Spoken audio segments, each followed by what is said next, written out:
নমস্কার বন্ধুরা, কেমন আছেন সবাই? আশা করি সবাই ভালো আছেন। পুরনো সে দিনের কথা ইউটিউব চ্যানেল। কামতাপুর রাজ্যের বহু প্রাচীন দুর্গের গোপন তোষাখানায় দাঁড়িয়ে রয়েছি। এক প্রজন্ম আগে কেদারনাথ চক্রবর্তী এই বাড়িতে এসে যে নীলকান্ত মণি এনাদের দিয়ে গিয়েছিলেন তার উপযুক্ত সত্ত্বাধিকারী মিলল না ঠিকই, তবে আমি যখন ওই মণি বহু প্রতীক্ষার পর স্পর্শ করলাম তখন আশ্চর্যজনকভাবে তা প্রজ্বলিত হয়ে উঠে পুরো তোষাখানাকে একটি বিচিত্র নীল আলোক আভায় ভরিয়ে তুলল। এমন সময় ওই ঘরটিকে কেন্দ্র করে শুনতে পেলাম, ওম হ্রিম ক্রিম সর্বশত্রুস্তম্ভিনী ঘোর কালিকায় ফট। ওম হ্রিম ক্রিম সর্বশত্রুস্তম্ভিনী ঘোর কালিকায় ফট। কৌতূহল বশত সেদিক তাকিয়ে রইলাম কিছুক্ষণ। সময় ও স্থানের জ্ঞান হয়তো হারিয়ে গিয়েছিল আমার। হঠাৎ লক্ষ্য করলাম ঘরের ভেতরে উদ্ভাসিত হয়ে থাকা নীলচে আলোটা তার আলোক পরিধির বলয় খানিকটা করে কমিয়ে আনছে আশ্চর্যভাবে। এ যেন কোনো এক বিরাট মহাশূন্যে দাঁড়িয়ে চোখের সম্মুখে অস্থায়মান দিগন্তের প্রকৃতি দেখছি। ঠিক যেমন সূর্যাস্তের সময় পূর্ব দিকটাকে ঘোলাটে করতে করতে পশ্চিম দিকটা উজ্জ্বলতায় ভরে ওঠে, কিন্তু এইটুকু জাগতিক বর্ণনা এখানে খাটলেও এর বাইরে সেখানে যা ঘটছে তা কোনো মতেই জাগতিক নয়। বললে বিশ্বাস করবে কিনা জানি না, কোনো এক বহির্জাগতিক ক্ষমতা ঘরের সম্পূর্ণ নীলচে আভাটাকে যেন শুষে একত্রিত করে ওই মন্ত্রোচ্চারিত সুড়ঙ্গ পথে প্রবেশ করাচ্ছে। সহজাতভাবেই আমার পাও এগিয়ে গেল সেই সুড়ঙ্গের দিকে। আমার সঙ্গে ওই ঘর পর্যন্ত লোকনাথ চক্রবর্তী এসেছিলেন, তবে তার অবস্থা এখন যে একটা জড় পদার্থের মতন তাতে কোনো সন্দেহ নেই। ঘটনার আকস্মিকতায় সে সংজ্ঞা হারিয়েছে। আমি আলোক রেখা ধরে এগিয়ে চললাম গভীরতর সুড়ঙ্গের গর্ভে।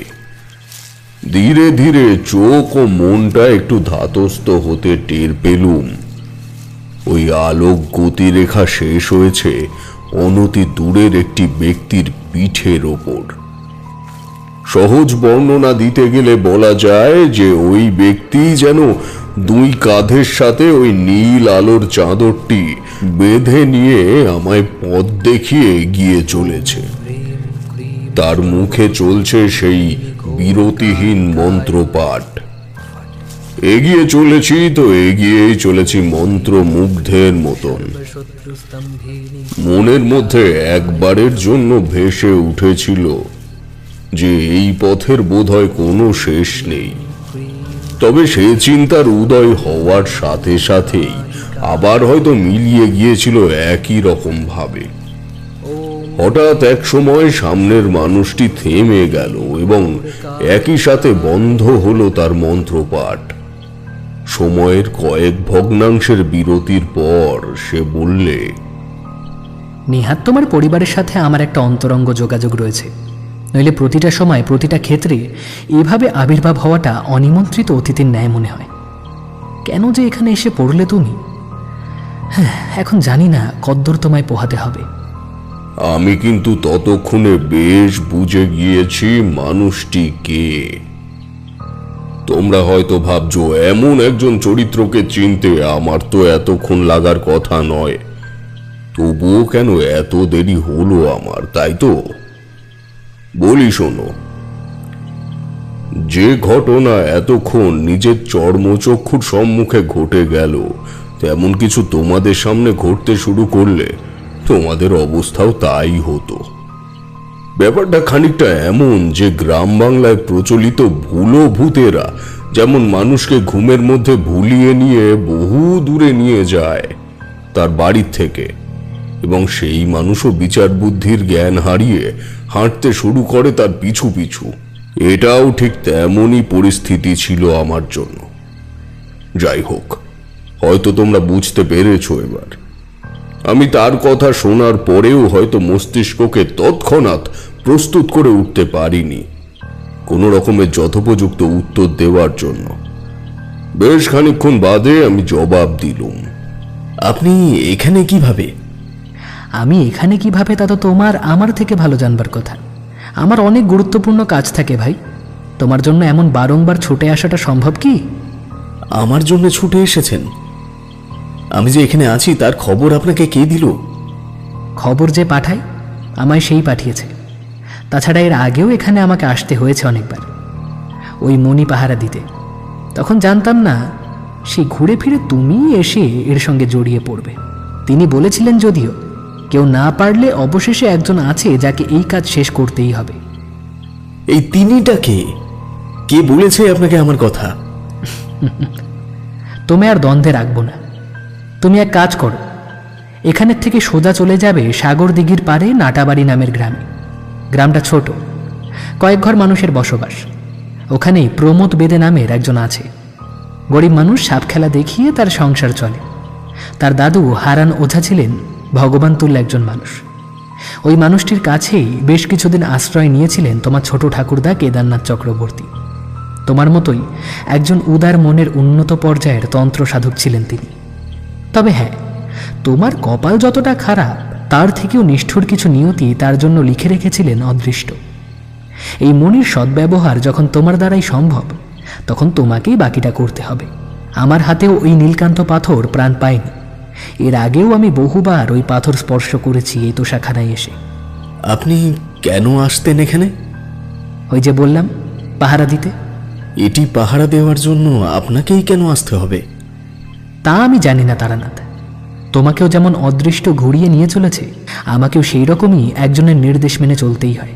যদি এখন আবার জিজ্ঞেস করো যে কার কথা শুনে চলতে হয়, তাহলে আমি বলতে পারবো না। আমি চললাম। যদি আমাকে নিজের মনে করো, তবে আমি যা বললাম সেটাই করবার চেষ্টা করো। এখন আসি ভাই। তার কথা শেষ হতেই উজ্জ্বল আলোক আভার রেণুগুলি ধপ করে নিভে গিয়ে তা মিশে গেল মিশমিশে কালো সীমাহীন অন্ধকারে। আমি কিংকর্তব্য বিমূঢ় হয়ে খানিকক্ষণ দাঁড়িয়ে থাকার পর ফেলে আসা পথের দিকে চাইলুম। খেয়াল হলো ওই তোষাখানায় একটা মশাল রয়েছে, যেটির সাহায্যে আমরা ওই ঘর পর্যন্ত এসেছিলাম।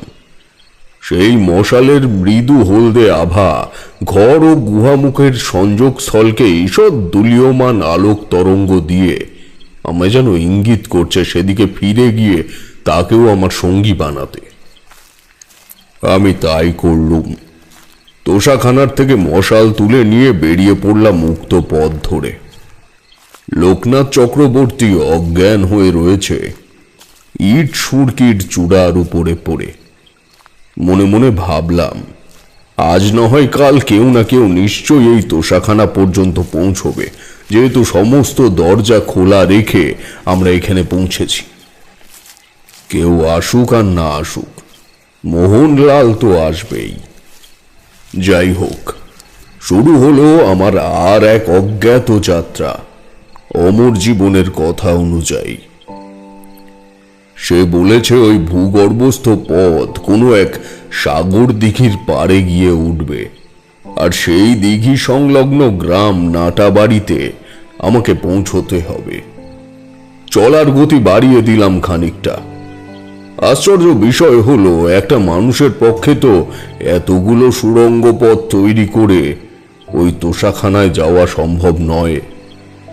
তাহলে কি এই কাজ রঘুনাথ সিংহ করেছিলেন? জয়চরণ বলেছিল কেদারনাথ চক্রবর্তী তাদের বাড়ির থেকে চলে যাবার পর রঘুনাথ সিংহ নাকি মাঝে মাঝেই নিরুদ্দেশ হয়ে যেতেন। সে সময় কি কোনো কারণে এই গুপ্ত পথগুলি তৈরি করেছিলেন তিনি, নাকি সমস্তটাই অমর জীবনের কৃত্তি? বলা যায় না, তার সৃষ্টি, তার আবির্ভাব এতটাই অমানবিক ও অপার্থিব যে কোনো কাজ তার পক্ষে বোধহয় করা সম্ভব। হাঁটতে হাঁটতে ক্লান্ত হয়ে পড়ছি, তবুও সে রাস্তা ফুরোচ্ছে না। যেমন অকাল শ্রাবণের মতো অমরের আবির্ভাব হয়েছিল, ঠিক তেমন ভাবেই সে নিরুদ্দেশ হয়েছে, নীল আলোক তরঙ্গের সাথে সাথেই। নইলে এতক্ষণ আরো একবার তার দেখা পেতুম। চিন্তার সে সময় আমার কোনো সীমা পরিসীমাই নেই, যে কারণে পায়ের সাথে সাথে মস্তিষ্কও তখন ক্লান্ত। ঠিক করলাম এবার একটু বসে জিরিয়ে নি। চোখের পাতা ভারী হয়ে এসেছে, মশাল ধরে থাকা হাতটা যন্ত্রণায় বিষিয়ে উঠছে মাঝে মাঝে। অবশেষে আর না পেরে সেটিকে মাটিতে গেঁথে দিয়ে তার পাশে আমি সমস্ত শক্তিকে আত্মসমর্পণ করে বসে পড়লুম। না, বেশিক্ষণ জেগে থাকতে পারলাম না। চোখ মোটা মোটা করে কয়েকবার এদিক ওদিক তাকানোর পর আমি ঘুমিয়ে পড়লাম। বেকায়দায় পড়লাম। ঘুম যখন ভাঙলো তখন প্রথম প্রথম তো সন্দেহ হলো যে ঘুম আদৌ ভেঙেছে নাকি চোখ বুজেই আছি, কারণ মাটিতে পুঁতে রাখা মশালটা কখন নিভে গেছে তার ঠিক নেই। তাছাড়া ঘুম থেকে ওঠার পর প্রথম প্রথম তো ঠিকই করতে পারছিলাম না যে আমি কোন দিক থেকে এসেছি বা কোন দিকে আমায় যেতে হবে। ঠিক তখনই যে রাস্তায় আমায় যেতে হবে সেদিক থেকে দুটি সবজে চোখ আমার দিকে এগিয়ে আসছে লক্ষ্য করলুম। চক্ষু বিন্দু দুটির উচ্চতা মাটির থেকে ফুট দুয়েক উঁচুতে হবে। ভয় হলো মনে। একই বিপদের শেষ নেই, তার উপরে কি অবশেষে শিয়ালের পেটে যেতে হবে? বুকটা কাঁপতে শুরু করলো আতঙ্কে। কাঁপা কাঁপা পায়ে উঠে দাঁড়ানো মাত্রই শুনতে পেলাম একটা গম্ভীর গলার কুকুরের ডাক। এই গুপ্ত সুড়ঙ্গের মধ্যে কুকুর! ভাবনা চিন্তার অবকাশ কাটতে না কাটতেই প্রাণীটি আমার পাশে এসে গভীর শ্বাস ফেলতে শুরু করেছে। মাথা ঘষছে আমার হাতের পাঞ্জায়, যেন কতদিনের পরিচয় আমার তার সাথে। বুঝলাম সে আমার সঙ্গী হতে চায়, এবং শুধু তাই নয়, আমার ফোঁতু আর কাপড়ের কোনা কামড়ে ধরে সে মাঝে মাঝেই মৃদু টান দিয়ে বুঝিয়ে দিতে চাইছে আমি যেন তাকে অনুসরণ করি। যেহেতু আমাকে ওই পথে যেতে হবে, তাই আর সময় নষ্ট না করে আবার হাঁটা ধরলাম। কুকুরটি রইল আমার পাশে পাশে। আরো কতক্ষণ এগিয়ে গেলাম জানি না, তবে এক সময় সুড়ঙ্গ পথটি ধীরে ধীরে চড়াইয়ের দিকে উঠছে অনুভব করে বুঝতে পারলাম এবার আমি ওই ভয়ঙ্কর ভূগর্ভস্থ পথের থেকে মুক্তি পেতে চলেছি। আর কিছুক্ষণের মধ্যে হলোও তাই। কুকুরটি আমার আগেই ওপরে উঠে গিয়ে অপেক্ষারত অবস্থায় তাকিয়ে রয়েছে নিচের দিকে। অবশেষে যখন উন্মুক্ত পৃথিবীর পরিত্রাণের আলো দেখতে পেলুম, তখন মনটা ভরে উঠল জীবনের স্বাদে। কলকল করে জলের শব্দ বেজে চলেছে পাশেই কোথাও। উঠে আসার পরে দেখলাম একটা বিরাট আয়তনের দিঘির পাশে মাথা ছাড়ানো ঘাস ভরা প্রান্তরে আমি এসে পৌঁছেছি। দিঘিটির চারিদিকে প্রৌঢ় প্রহরীর মতো সতর্ক পাহারা দিয়ে চলেছে গোটা দশেক তালগাছ। আগাছা ও বুনো ঘাসের বাড়বাড়ন্ত এতটাই যে তাদের একটিরও গোড়া দৃষ্টিগোচর হয় না। বহু দূরে দিঘির এক প্রান্তে বাঁশের তৈরি সিঁড়ি দিয়ে জলে নামছে একজন বৃদ্ধ মতন লোক। আমি তাকে উদ্দেশ্য করেই হাঁটা শুরু করলাম পাড় বরাবর। আনুমানিক শব্দ সীমায় পৌঁছে হাঁক দিলাম, এই যে শুনতে পাচ্ছেন? লোকটি তখন কোমর জলে নেমেছে। আমার ডাক শুনে এদিকে ফিরতে বললাম, বলছিলাম নাটাবাড়ি গ্রামটি কোন দিকে বলতে পারেন? লোকটি হাত উঁচু করে ঠিক তার ডান দিকের ঝোপঝাড়ের উদ্দেশ্যে অঙ্গুলি নির্দেশ করে চেঁচিয়ে বললে, আরে বাবা, ওই তো নাটাবাড়ি গ্রাম। ওই দিক থেকে ঘুরে এপারে এলেই দেখতে পাবেন। আমি ওনার কথা অনুযায়ী এগোতে শুরু করলাম। দিঘির পাড়ের থেকে পায়ে হাঁটা সুরকি পথ আছে, সুতরাং এই জায়গায় প্রতিনিয়ত মানুষের আনাগোনা হয়। মনে মনে ভাবলাম, যাতায়াতের পথে মানুষের কি চোখে পড়ে না অত বড় একটা সুড়ঙ্গ পথের মুখ?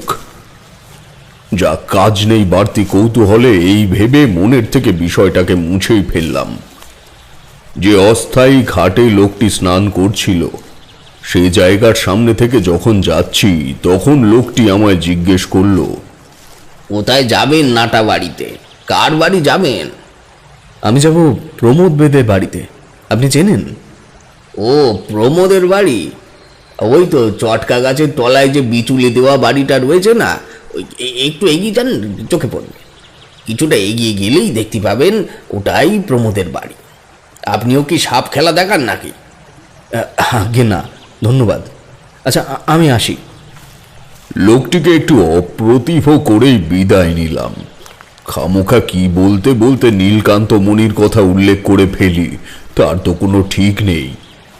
ওনার কথা মতো মিনিট খানেক এগিয়ে গিয়ে উল্লেখিত বড় একটি চটকা গাছের নিচে দুস্থ বাড়িটিকে চোখে পড়ল। দুস্থ বলছি কারণ বাড়িটি সম্পূর্ণ কাঠামো নিয়ে একটুখানি ঝুঁকে রয়েছে বাঁদিকে। আমি পেছনের দিক থেকে হাঁটতে হাঁটতে গিয়ে সামনের উঠোনে পৌঁছালাম এবং পৌঁছাবা মাত্রই দেখলাম এক মাঝবয়সী ছিমছিমে চেহারা যুবক দরজার কপাটে শেকল লাগাচ্ছে। আমি ডাকলাম, নমস্কার, আমি তারানাথ। আপনি নিশ্চয়ই প্রমোদ? ছেলেটি মাথা ঘুরিয়ে আমায় দেখেই জড়ো হস্তে বারান্দার থেকে নিচে নেমে এলো। একবারের জন্য তার চোখ আমার পেছনে দাঁড়িয়ে থাকা কুকুরটির ওপরেও পড়ল। তারপর সে বলল, হ্যাঁ নমস্কার, আমি প্রমোদ ভূঁইয়া। আপনাকে তো ঠিক আপনি ঠিক আমাকে চিনবেন না, কারণ এখানে আমি নতুন। তবে আমার ছোট ঠাকুরদা আপনাদের ভিটেতে আগে এসেছিলেন, আমি খবর পেয়েছি। আপনার দাদু নিশ্চয়ই মস্ত বড় ওঝা ছিলেন, নাম হারান ভূঁইয়া। ছেলেটি এবার ভ্রুকুটি করে আমার দিকে চাইল। খানিকক্ষণ আমায় আপাদমস্তক পরীক্ষা করবার পর বলল, আপনার ছোট ঠাকুরদা বলতে আপনি কি কেদারনাথ চক্রবর্তীর কথা বলতে চেয়েছেন? হ্যাঁ, একদম ঠিক ধরেছেন। আপনি নিশ্চয়ই শুনেছেন তার ব্যাপারে। প্রমোদের পা দুটি যেন একটু কেঁপে উঠল বলে মনে হলো।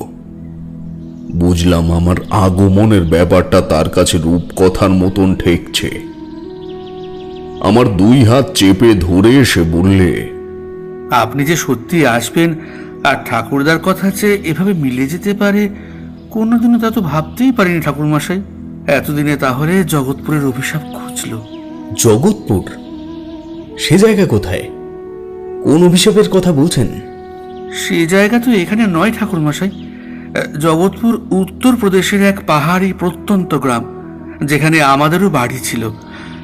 আমাদের বলতে আমার পূর্বপুরুষদের। আমি তখন অনেক ছোট যে সময়কার এই কাহিনী। ঠাকুরমশাই, আমি ভাবতে পারছি না এমন একটা রূপকথা কোনোদিনও সত্যি হয়ে যাবে।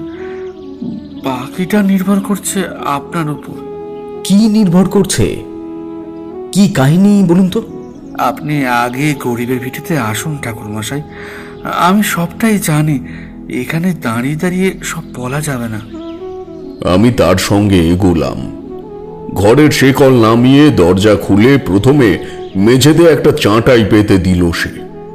তারপর কাঁধের ঝোলাটা নামাতেই তার ভেতর থেকে ফোঁস ফোঁস করে দুবার শব্দ এলো।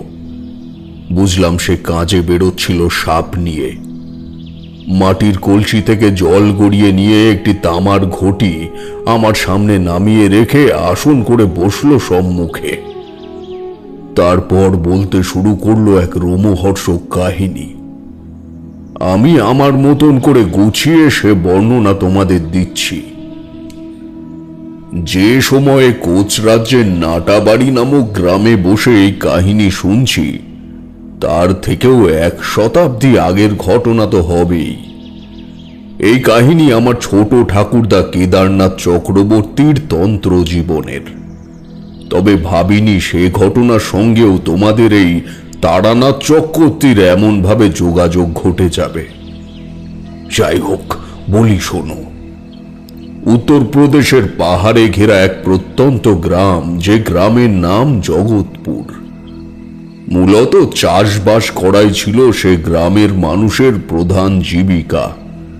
এছাড়াও পার্শ্ববর্তী বড় নগর বেলপুরে গিয়েও গ্রামের কিছু কিছু মানুষ পেটের দায়ে কাজ করত। সেই সময় ওই অঞ্চলের রাজা ছিল দীপচরণ নামের এক সহৃদয়বান ব্যক্তি। প্রজাদের দুঃখে কষ্টে তার অন্তর কাঁদত। কিন্তু তোমরা তো জানোই, ভালো মানুষের পিঠ বাঁচাতে হলে অনেক কিছু ত্যাগ করতে হয়। সেজন্যই বণিক শ্রেণীর মানুষদের তকবির করতে গিয়ে শ্রমিক শ্রেণীর সঙ্গে সরাসরি যোগাযোগ করা তার পক্ষে সম্ভব হয়ে উঠত না। কিন্তু সেসব না হয় গেল রাজার রাজ্যপাটের ব্যাপার। তবে সেই সময় রাজার সিংহাসন নিয়ে টানাটানি চলছে। পার্শ্ববর্তী রাজ্যের থেকে প্রতিনিয়ত চলছে সীমান্তে অশান্তি। আর ওই রাজ্যের সব থেকে দুর্বল সীমান্ত ছিল এই জগৎপুর গ্রাম, যে জায়গার কথা এর আগে উল্লেখ করলাম। ওই গ্রামেরই এক বাসিন্দা ছিল এই প্রমোদ ভূঁইয়ার দাদু হারান ওঝা।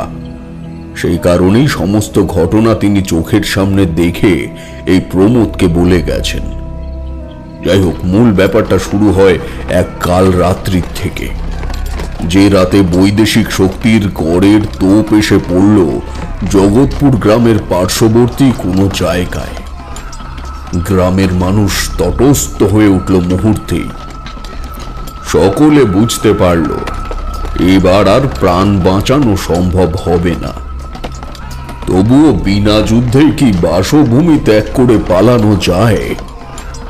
গ্রামের ছেলে, বউ, বৃদ্ধ সকলেই যে যার মতো দা, বটি, কুড়ুল নিয়ে একত্রিত হলো। কেবল একজন নিজের কুঁড়ে ঘরের মধ্যেই রইল বাধ্য হয়ে। সে হলো ওই গ্রামের একমাত্র ব্রাহ্মণ পত্নীর স্ত্রী, অর্থাৎ অমল ভট্টাচার্যের বউ। অমলের স্ত্রী তখন 10 মাসের অন্তঃসত্ত্বা। সেও বা কি করে নিজের স্ত্রীকে ছেড়ে মুক্ত মঞ্চের যুদ্ধে ঝাঁপিয়ে পড়ে। তখন তার এমন অবস্থা যে নিজের প্রাণ বাঁচুক অথবা না বাঁচুক, তার নবাগত সন্তানকে যতক্ষণ সম্ভব সে রক্ষা করবার চেষ্টা করবে। তাই সে জমায়েতের একদম পেছনে গিয়ে নিজের বাড়ির দিকে কান সজাগ রেখে একটা রামদা নিয়ে চক্কর কাটতে থাকলো। ঠিক তখনই ওই গ্রামের মাটিতে প্রতিধ্বনিত হয়ে উঠল রাজা দীপচরণের ঘোড়ার খুঁড়ের শব্দ। সকলে আশান্বিতভাবে চেয়ে দেখল রাজা স্বয়ং যুদ্ধবস্ত্র পরে সেনাপতিকে নিয়ে তাদের গ্রামে এসে পৌঁছেছে। দুর্দশাগ্রস্ত গ্রামবাসীদের সম্মুখে ঘোড়া থামিয়ে তিনি আদেশের সুরে বললেন, তোমাদের বাঁচানো আমার কর্তব্য। তবুও আজ যেভাবে তোমরা একত্রিত হয়েছ তা আমায় অনুপ্রাণিত করেছে। এভাবে সকলের জন্য সকলে পাশে এসে দাঁড়ালে কারোর ক্ষমতা নেই যে আমাদের রাজ্য দখল করে। আজ শুধু নিজেদের জন্য নয়, রাজ্যের জন্য লড়া হোক। পশ্চিম সীমান্তে প্রচুর যোদ্ধা মারা পড়েছে খবর পেয়েছি। সেখানে আক্রমণ চলছে মুহুর্মুহু। আমি নিজে তোমাদের সঙ্গে আছি। শেষ নিঃশ্বাস পর্যন্ত লড়াই করব।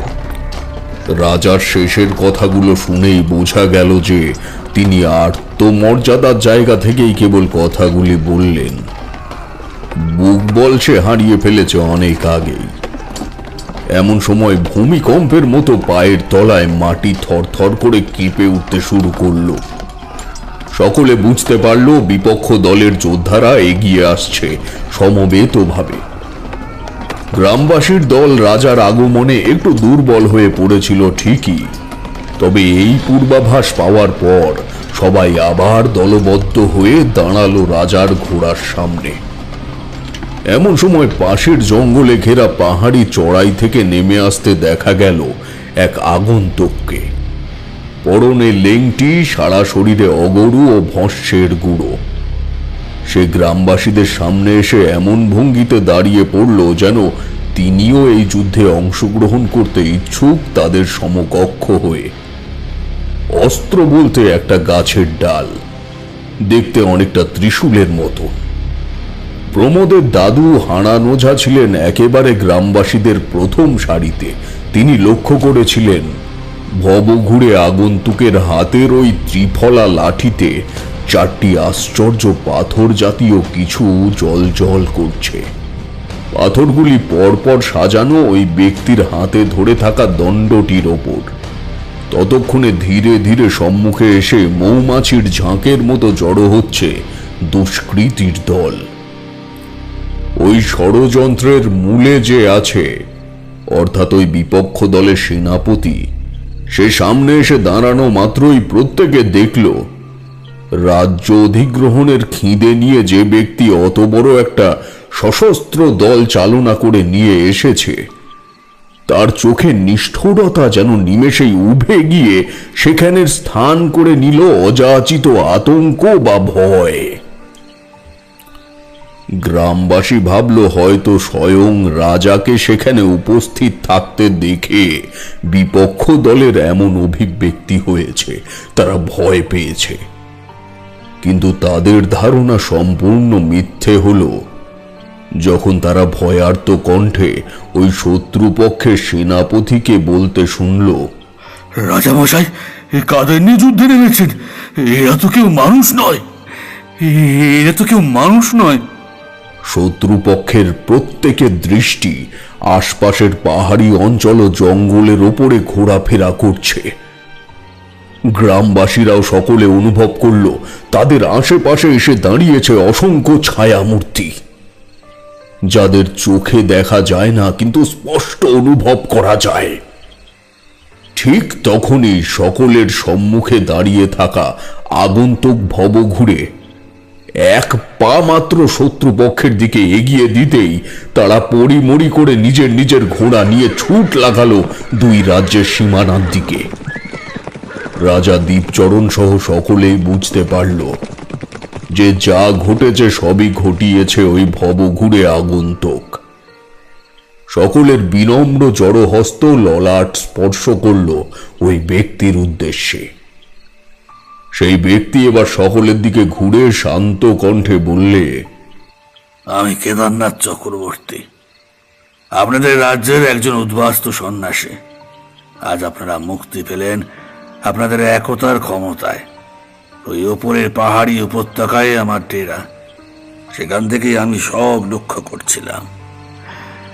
ভগবানের উপাসক, তাই তার নাম করতে করতে নিচে নেমে এলাম। ভাবলাম রাজ্যের মাটিতেই যখন রয়েছি, তখন আপনাদের সঙ্গে অংশগ্রহণ করা আমার কর্তব্য। তবে এই রাজামশাই, আপনার এই রাজ্য খুব বেশি দিন আপনার আয়ত্তে থাকবে না। ধনসম্পত্তি যা একত্রিত করেছেন তা যত দ্রুত সম্ভব অন্যত্র সরিয়ে দিন। কালের নিষ্ঠুর প্রভাব পড়তে চলেছে ভূপৃষ্ঠের ওপর। মারাত্মক বন্যা পরিস্থিতিতে সমস্তটা নষ্ট হয়ে যাবে। হ্যাঁ, আমার যা মনে হলো তাই বললাম। এবার দেখুন কি করবেন কিনা। যারা ফিরে গেছে তারা আবার আসবে, খুব তাড়াতাড়ি না হলেও তারা আসবেই। আমি হয়তো তখন আর থাকবো না। এটুকু বলে কেদারনাথ পুনরায় ফিরে যেতে শুরু করলো পাহাড়ে ঘেরা জঙ্গলের দিকে। ঠিক সে সময় শোনা গেল অমল ভট্টাচার্যের হৃদয় বিদেহী করুণ আত্মস্বর। প্রতিভা, প্রতিভা, তুমি কথা বলছো না কেন? তোমরা কে কোথায় আছো? তাড়াতাড়ি এসো, দেখো আমার প্রতিভা কথা বলছে না। প্রতিভা, প্রতিভা, ওঠো ওঠো, দেখো বর্গিরা চলে গেছে। প্রতিভা, ওঠো। গ্রামের সকলেই দুশ্চিন্তার একটা আঁচ পেয়ে অমল ভট্টাচার্যের বাড়ির দিকে ছুটে গেল। সকলেই জানতো ব্রাহ্মণগিন্নি অন্তঃসত্ত্বা। এই প্রমোদের দাদু হারান ওঝা তখন মেয়েটির নারী পরীক্ষা করে দেখল ব্রাহ্মণী আর ইহজগতে নেই। হয়তো কোনো রকমের আতঙ্ক বা ভয়েই তার এই অকাল মৃত্যু। মুখ্য কারণ জানা গেল না। কেদারনাথ চক্রবর্তী কিন্তু দূর থেকে সমস্তটা টের পেল, তবে মৃত মানুষকে জীবিতাবস্থায় ফিরিয়ে আনার ক্ষমতা ব্রহ্মলোকে কারোর নেই। তাই সবার মতোই সেও কষ্ট ও দুঃখে নির্বাক হয়ে রইল। প্রতি মুহূর্তে সে এটুকু বুঝতে পারল যে যা ঘটে গেছে তা ওই যুদ্ধকালীন পরিস্থিতির ব্যস্ততাতেই ঘটেছে। অমল ভট্টাচার্য তার স্ত্রীকে ঘরে একা ছেড়ে গ্রামবাসীদের সঙ্গে দল বেঁধেছিল যখন, তখনই হয়তো সে মারা গেছে। হয়তো আকস্মিক প্রসব যন্ত্রণা তার কারণ হতে পারে, অথবা কোনো কিছু নিয়ে ভয়। সে যাই হোক না কেন, অমল ভট্টাচার্যকে সর্বহারা হতে হলো গ্রামের মাটিকে রক্ষা করবার জন্য। সেই বিষয়টাই সম্ভবত কেদারনাথ মেনে নিতে পারেনি।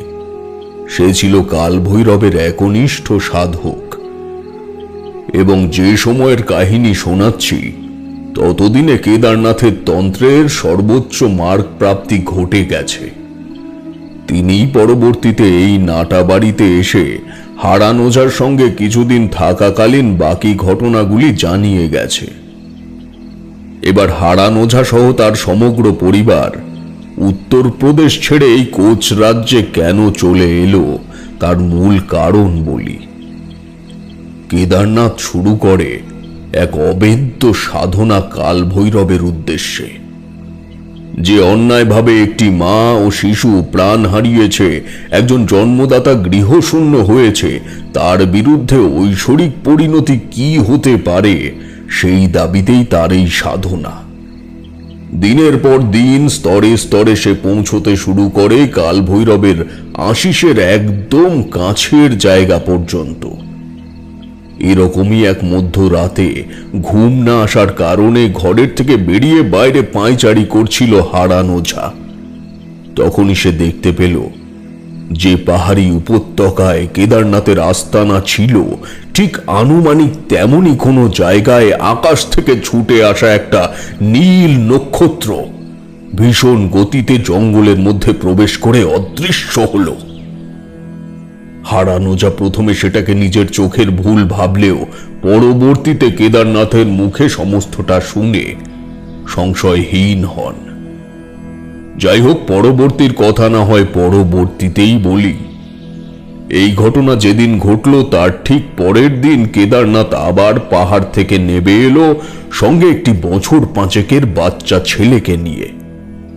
অমল ভট্টাচার্যের বাড়ির সামনে গিয়ে তাকে ডেকে বলল, ভিন গ্রামে ভিক্ষা করতে গিয়ে এই ছেলেটিকে পেলাম। তোমার ব্যাপারে যেহেতু আমিও সমব্যথী, তাই পিতামাতাহীন সন্তানটিকে তোমার কাছেই নিয়ে এলাম। অমল, তুমি ওকে ছেলের মতন করে মানুষ করো।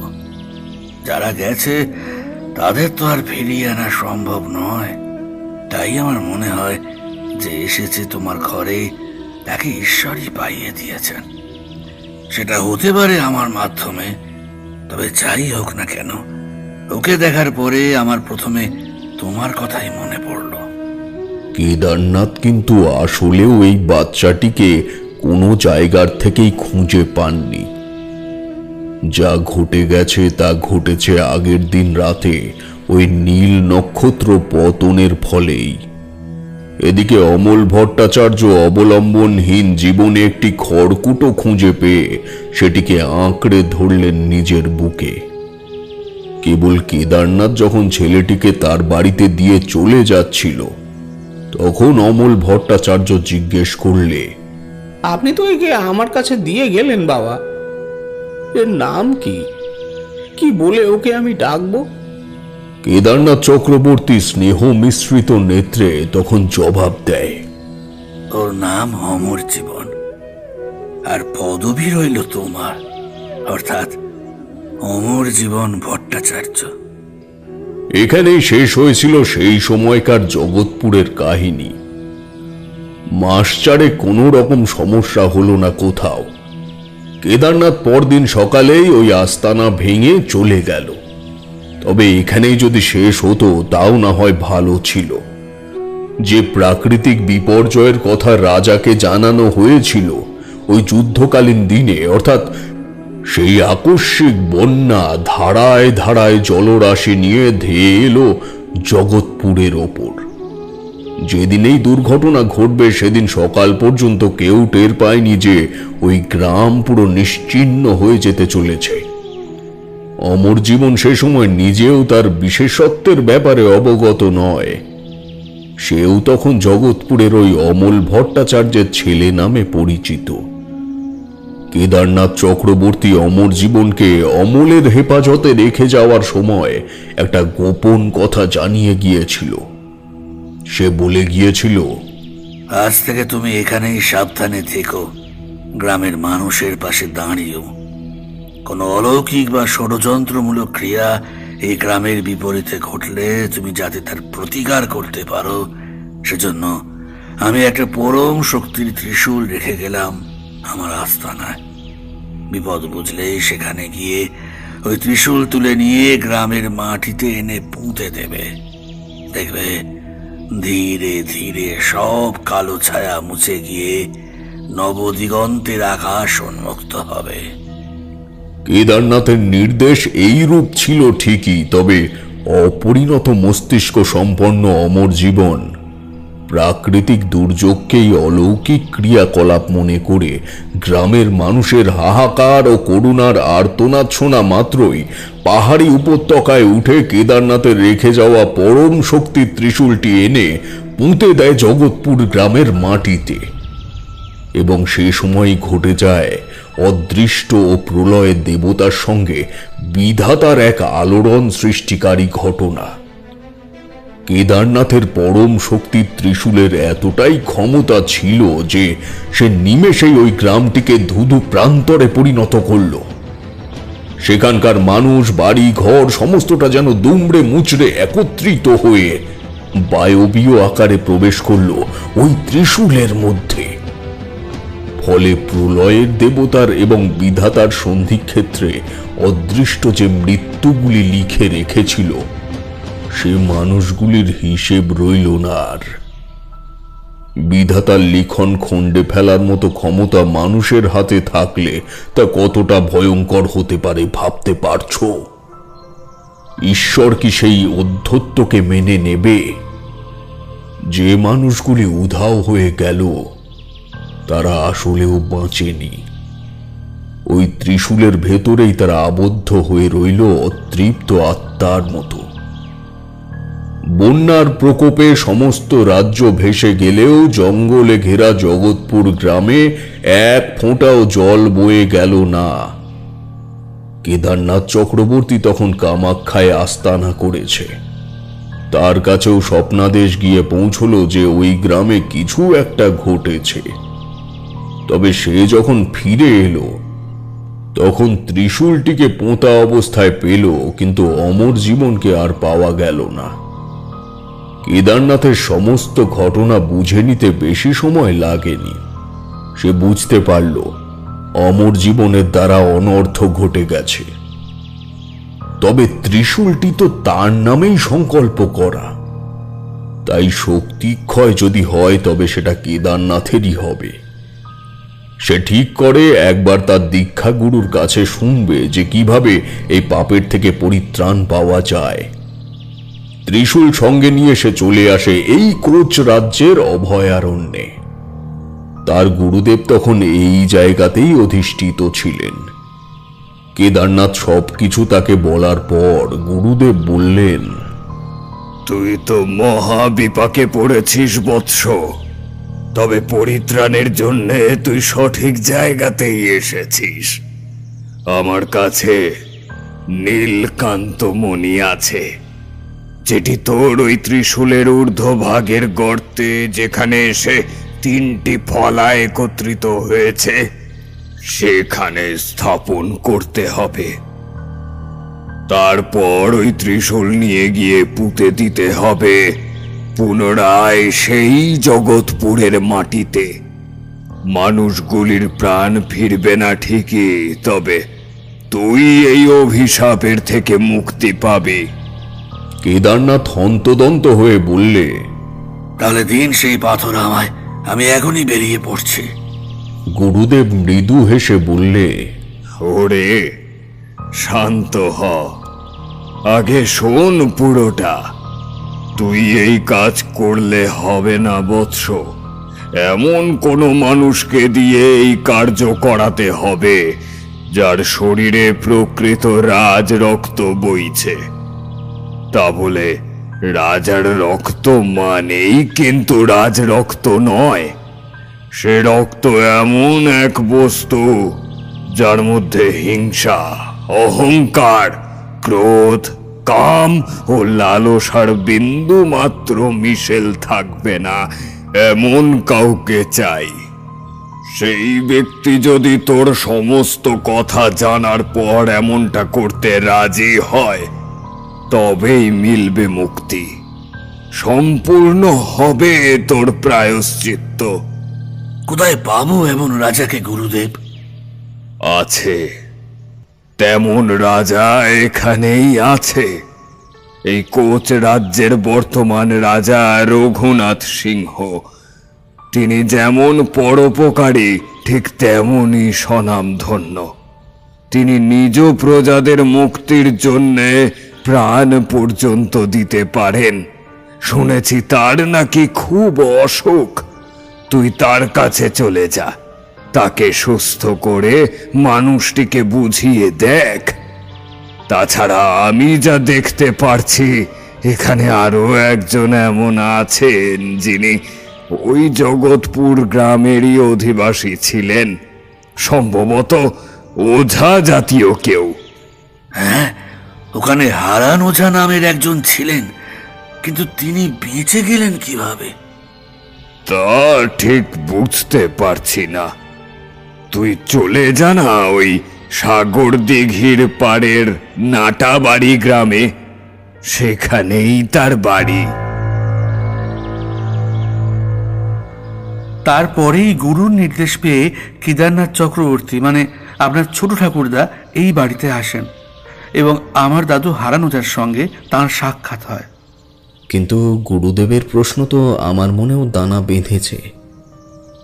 আপনার দাদু ওই গ্রামেরই মানুষ হওয়া সত্ত্বেও বেঁচে গেলেন কিভাবে? ভাগ্য গুণে বলতে পারেন। দাদু, আমার বাবা সহ আমাদের গোটা পরিবার তখন জগৎপুর ছেড়ে অন্যত্র চলে গেছে জীবিকার কারণে। একই গ্রামে থেকে সাপ খেলা দেখানো ও ওঝার কাজ করবার পশার জমছিল না দেখে। রোজগার একদম ছিল না বলতে গেলে। তারপর ধীরে ধীরে সাপের খোঁজে খোঁজে উত্তরের দিকে খেঁচতে খেঁচতে অবশেষে এই নাটা বাড়িতে এসে স্থায়ীভাবে বসবাস শুরু করে। এই কারণেই তারা বেঁচে যান। কেদারনাথ চক্রবর্তী তো রঘুনাথ সিংহকে ভালো করে তুলেছিলেন, তাকে রাজিও করেছিলেন এই কাজের জন্য, কিন্তু তিনি পেরে উঠলেন না। নীলকান্তমণি কোনো এক গুপ্ত জায়গায় লুকিয়ে রেখে তিনি পৃথিবী ত্যাগ করলেন। অমর জীবন ভট্টাচার্য নামের একজনকে কেদারনাথ চক্রবর্তী এখানে পাঠান তার কিছু মাস পর। সেও কয়েকদিন গ্রামে ঘুরঘুর করল।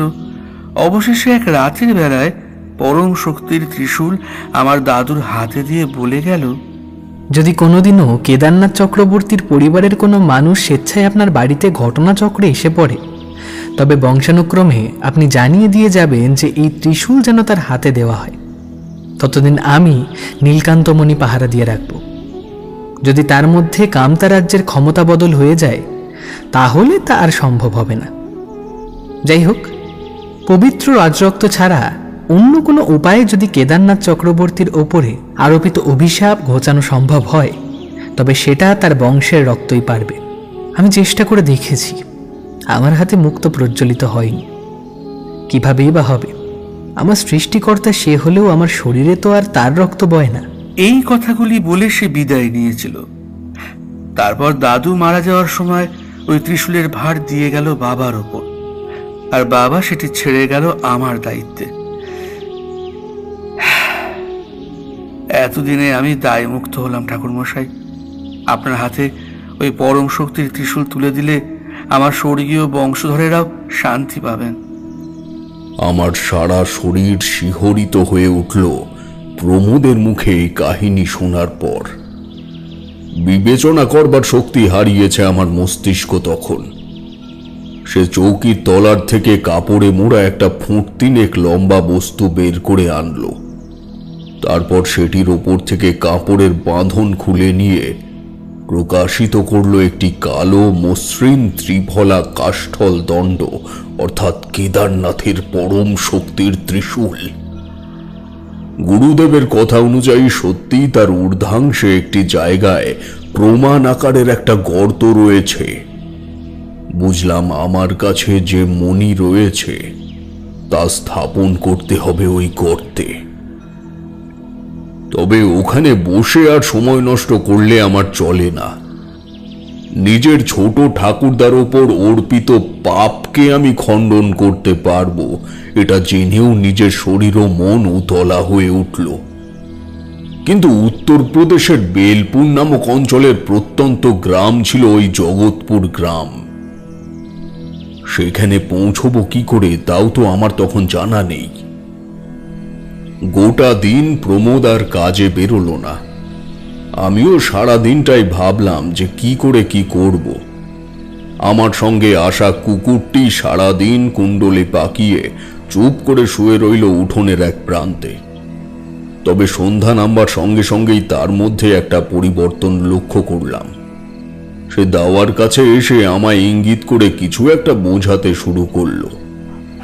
বেশ খানিকক্ষণ তার দিকে স্থির দৃষ্টিতে তাকিয়ে থাকার পর বুঝতে পারলাম সে আমায় তাকে অনুসরণ করতে বলছে।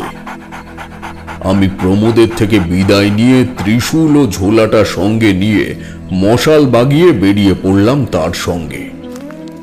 কুকুরটি পুনরায় চলেছে সাগর দিঘির পাড়ের ওই জঙ্গল ধরে, যে স্থানে ওই সুড়ঙ্গের মুখটি ছিল সেই দিকে। কিন্তু হাঁটতে হাঁটতে যখন সেখানে এসে পৌঁছালাম, আশ্চর্যজনকভাবে সেই জায়গায় কোনো সুড়ঙ্গের মুখ তো দূরের কথা, সামান্য মাটির অনুর্বরতার প্রমাণ পর্যন্ত পেলাম না। অবাক ব্যাপার, সে সুড়ঙ্গ মুখ গেল কোথায়? যা খুঁজছ তা পাবে না তারানাথ। ওই সুড়ঙ্গ আমি বুঝিয়ে দিয়েছি। বুঝিয়ে দিয়েছেন মানে? এটা কি কোনো ভেলকি হচ্ছে নাকি? না না, কোনো ভেলকি নয়। আমি এসব টুকটাক পারি। আশা করি জানতেই পেরেছো আমার পরিচয় ওই বাড়িতে গিয়ে। আমি জানতাম তুমি সব জানার পর এটাই ভাববে যে কিভাবে এখন অত দূরবর্তী অঞ্চল জগৎপুরে গিয়ে পৌঁছবে। তার সমাধান আমি করে রেখেছি ভাই। ভুলটা যেহেতু আমারই ছিল সেহেতু আমাকেও তো কিছু কাজ করতে হবে। বলে সে তার কাঁধে ঝুলানো একটা ঝোলার থেকে 2 হাত ভরে মাটি ছড়িয়ে দিতে থাকলো সম্মুখের ভূমি ভাগের ওপর। সেই মাটির বেদি ক্রমে হয়ে উঠল বিগত খানেক উঁচু। তারপর অমরজীবন বলল, এবার তোমার হাতের ওই ত্রিশূলে নীলকান্তপনি স্থাপন করে ওই মাটির উপরে ত্রিশূলটি পুঁতে দাও। চিন্তা করো না, এই মাটি ওই জগৎপুরের থেকেই সংগ্রহ করে আনা। আমি এইটুকু আয়োজন করেই রেখেছিলাম তোমার জন্য। আপনার কৃতকার্যের কারণে আমার ছোট ঠাকুরদা শাপগ্রস্ত হয়েছিলেন। আবার এমন কিছু করতে চাই না যার থেকে বিপদ আরও বেড়ে যায়, সে জীবিতাবস্থায় থাকুক অথবা মৃত অবস্থায়। অন্তত এই অভিশাপের থেকে তো মুক্তি পাবে। দুশ্চিন্তার কোনো কারণ নেই। ওই কেদারনাথ চক্রবর্তী আমার সৃষ্টিকর্তা শুধু নয়, এত বড় কর্মকাণ্ডের পরেও তিনি আমায় সব রকম শিক্ষা দিয়েছেন। তুমি জিজ্ঞেস করেছিলে না আমার বাবাকে? তাছাড়াও যখন আমি প্রথমবারের জন্য তোমাদের বাড়িতে গিয়েছিলাম তখন তোমার ছোট ঠাকুরদার মা আমায় দেখে চিনতে পেরেছিল আমার পরিচয়। তাকে আমি দর্শন করিয়েছিলাম কেদারনাথের। সেই সময় তোমার বাবাও অনেক ছোট। আমি জানিয়ে এসেছিলাম তোমার জন্ম লগ্নে আকাশে দেখা যাবে এক আশ্চর্য নীল উল্কা। তা যে অক্ষরে অক্ষরে মিলেছে সেটা শুনেছ নিশ্চয়ই। এইসব ক্ষমতা আমার জন্মগত হলেও ক্ষমতার উপরে সংযমের প্রক্রিয়া আমায় শিখিয়েছেন কেদারনাথ চক্রবর্তী। সে তোমার ছোট ঠাকুরদা হতে পারে, তবে আমার কাছে তিনি আমার সৃষ্টিকর্তা। এতদিন পরে প্রায়শ্চিত্ত করবার সুযোগ পেয়ে আমি কি তা হাতছাড়া করতে পারি? এরপর আর তাকে অবিশ্বাস করবার কোনো প্রশ্নই থাকে না। অমর জীবনের ঘটনা ততদিনে আমি শুনেছি বাবার মুখেই, তবে দেবদর্শন মুকুজ্জের বাড়ির ওই ঘটনা তখনও ঘটেনি। তার বাচন ভঙ্গিতে এমন একটা বিশ্বাসের মোড়ক রয়েছে যার থেকে নিজেকে বিচ্ছিন্ন করা সম্ভব নয়। ঝোলার থেকে নীলকান্ত বনি বের করে স্থাপন করলাম পরম শক্তির ত্রিশূলটির সেই শূন্য স্থানে। কাকতালীয় ভাবে কিনা জানি না, একেবারে নিপুণ ভাবে গর্তের আয়তনটিকে জাপটে ধরল বহু প্রাচীন পাথরটি।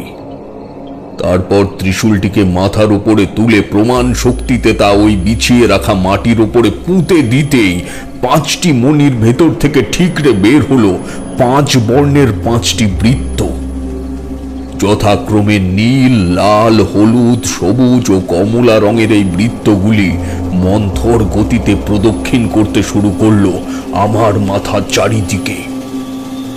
সম্মুখে কি আছে না আছে তখন আর সেসবের জ্ঞান আমার নেই, কেবল বিচার বুদ্ধিহীন হয়ে চেয়ে রইলাম সেদিকে। কতক্ষণ এই আশ্চর্য আলোক লীলা দেখছি জানি না। এক সময় নীল বৃত্তটির মাঝে ফুটে উঠল একটা বায়বীয় চেহারা। সে চেহারার এপার ওপার দেখা যায়, তবে সেটি যে একটা মুখ তা বুঝতে অসুবিধা হয় না। মুখটা খানিকটা আমার ঠাকুরদা রামনাথ চক্রবর্তীর মতন হলেও মাথা ভর্তি জটা ও দাড়ি গোফের জঙ্গল প্রমাণ করে দিচ্ছে যে যাকে দেখতে পারছি সে একজন সন্ন্যাসী। অর্থাৎ দাদুর সঙ্গে চেহারার মিলটাই আমায় বুঝিয়ে দিল সে হলো আমার ছোট ঠাকুরদা, অর্থাৎ দাদুর ভাই কেদারনাথ চক্রবর্তী। দেখতে অনেকটাই একই রকম। পরক্ষণে এই লাল বৃত্তটার মধ্যে ভেসে উঠল আরো একটি মুখ, এমন ব্যক্তির মুখ যে কিছুক্ষণ আগেই আমার সামনে দাঁড়িয়েছিল, অর্থাৎ অমর জীবন ভট্টাচার্য। হলুদ বৃত্তের মধ্যে দেখতে পেলাম আমার আংশিক পথ প্রদর্শক সেই ষাঁড় মেয়েটিকে। কিন্তু বহু প্রতীক্ষার পরেও বাকি দুটি বৃত্তের মধ্যে আর কাউকে দেখতে পেলাম না। দিনের আলো ফুটে ওঠার সাথে সাথেই ধীরে ধীরে মিলিয়ে গেল আলোর ছটাগুলি। বুঝলাম এই পরম শক্তির ত্রিশূলে এই 3 জনের ক্ষমতা বিরাজমান হল। মুক্তি পেল জগৎপুর গ্রামের অভিশাপগ্রস্ত মানুষের পরমাত্মা। কিন্তু বাকি দুটি মণিতে, মানে ওই সবুজ ও কমলা মণিতে কি আছে তা অজানাই রয়ে গেল সে সময়ে। বহু বছর পরে, অর্থাৎ কলকাতায় চলে আসবার পরে এক শুক্লা পক্ষের রাতের বেলায় হঠাৎ সেই ত্রিশূলের কথা আমার মনে পড়ে গেল। আমি সেটা কাছেই রেখেছিলাম, তবে আর কোনোদিনও না অমর জীবনের মতো আমার দ্বারা কোনো ভুল হয়ে যায় সেজন্য সঙ্গে করে নিয়ে কোনোদিনও ঘুরিনি। হাতে ক্ষমতা থাকলে তার অপব্যবহার হবেই। তো চারির তখন বিয়ে দিয়ে দিয়েছি। তোমাদের বৌঠান গেছে বেআই মশাই ও বেয়ানের আমন্ত্রণে ময়নাশুটি গ্রামে চারির শ্বশুর বাড়িতে। আমারও নিমন্ত্রণ ছিল, তবে কেন জানি না শরীরটা সাথ দিল না। অবশেষে জামাই ও ব্রজভূষণ এসে স্ত্রীকে নিয়ে গেল। ওই রাতে কি মনে হতে আমি ত্রিশূলটি নিয়ে বাড়ির উঠোনে এলাম। তুলসী পীরের সামনে দাঁড়িয়ে একবারের জন্য সেটা মৃদু চাপে ঢুকিয়ে দিলাম নরম মাটিতে। পরক্ষণেই আবার সেই পঞ্চবৃত্তের আবির্ভাব। তবে এবার কিন্তু আর বাকি বৃত্ত দুটি ফাঁকা রইল না। কেদারনাথ, অমর জীবন এবং সেই ষাঁড় মেয়েটির সাথে পাশাপাশি দুটি বৃত্তের সবুজটিতে ভেসে উঠল আমার স্বর্গগত জন্মদাতা মায়ের মুখ, এবং কমলাটিতে দেখতে পেলাম আমার একমাত্র মেয়ে চারিকে। মনে এই বিষয়টা গেঁথে গেল আমার যে এই পঞ্চমণি ত্রিশূল আমার গোটা জীবনের ইতিহাস বহন করছে। এই ত্রিশূল যে কোনো জায়গায় পুঁতে দিলে মঙ্গল হবে কি অমঙ্গল হবে জানি না, তবে যে কেউ এটি হাতে নিলে সেও তারানাথে রূপান্তরিত হতে পারে। আপাতত যতদিন বেঁচে আছি ততদিন এটা আমার কাছেই থাক। মৃত্যুর আগে যোগ্য কাউকে দিয়ে যাব এই পরম শক্তির ত্রিশূল।